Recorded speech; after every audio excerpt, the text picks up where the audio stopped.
comecei a meditar nesta palavra, o primeiro texto da Bíblia que me veio foi exatamente esse de Paulo, em Filipenses capítulo 4, versículo 13.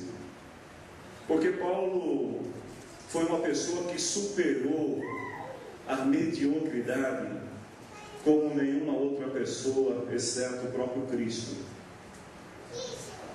Alguém disse ontem, eu ouvia isso numa reunião de pastores, quando um pastor disse assim que Paulo não era a pessoa ideal para pregar o Evangelho e ser o apóstolo que ele se tornou. Porque Paulo era um homem de baixa estatura, Paulo era um homem que tinha olhos arregalados, Paulo era calvo, Paulo tinha os pés tortos, Paulo tinha uma voz esganiçada, Paulo não tinha nada que pudesse qualificá-lo como o grande apóstolo que ele foi. Mas mesmo nas suas limitações, ele descobriu que ele poderia ir muito aquém e fazer muito mais, se a sua força, se o seu poder, se o seu potencial se baseasse no Senhor. Por isso que ele declara que pode todas as coisas naquele que o fortalece. A primeira coisa, a primeira lição, é que você deve conhecer os seus limites. Quem conhece o seu limite aqui? Deixa eu ver. Quem conhece? Quem mais conhece? Deixa eu dizer uma coisa para você: esqueça os teus limites. O certo escritor disse que a maioria das pessoas pode fazer muito mais do que pensa, do que pode, mas em geral fazemos menos.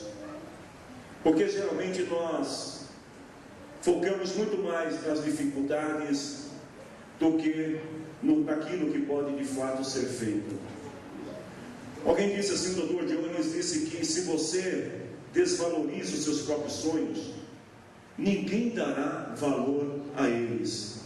Você acabará descobrindo que os grandes líderes raramente são realistas, de acordo com o padrão dos outros. Quem estabelece os teus limites é você. Se você puder me ajudar, olha para a pessoa que está do teu lado, olha para ele e fala assim: você estabelece os teus limites.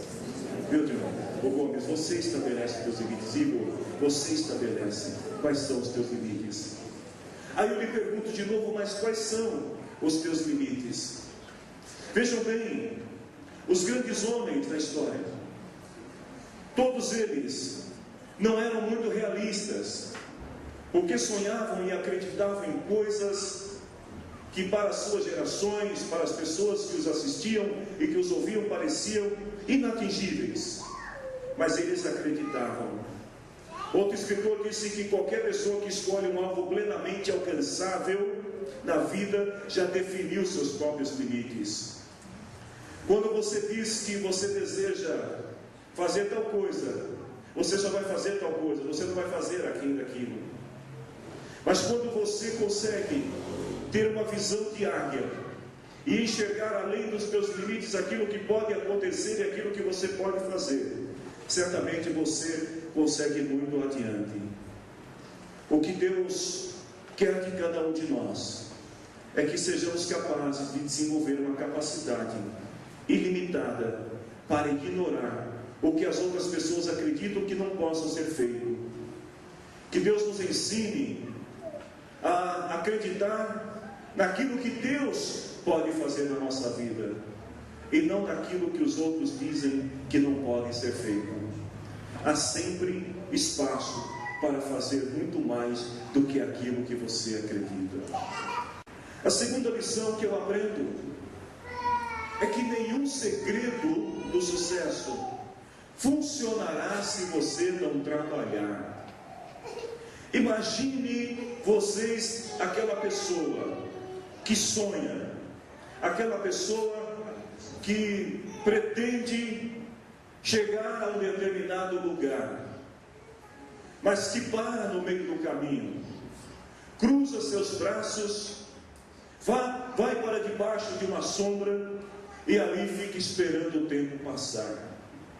Ela sonha como um eterno sonhador, está sempre sonhando, está sempre acreditando que pode fazer mais, mas não consegue sair do lugar, porque muitas dessas pessoas acabam baseando o seu destino, o seu futuro em teorias, em sonhos e esquecem que para alcançá-los é preciso trabalhar, porque Deus nos criou para agirmos, para realizarmos e não para estarmos parados.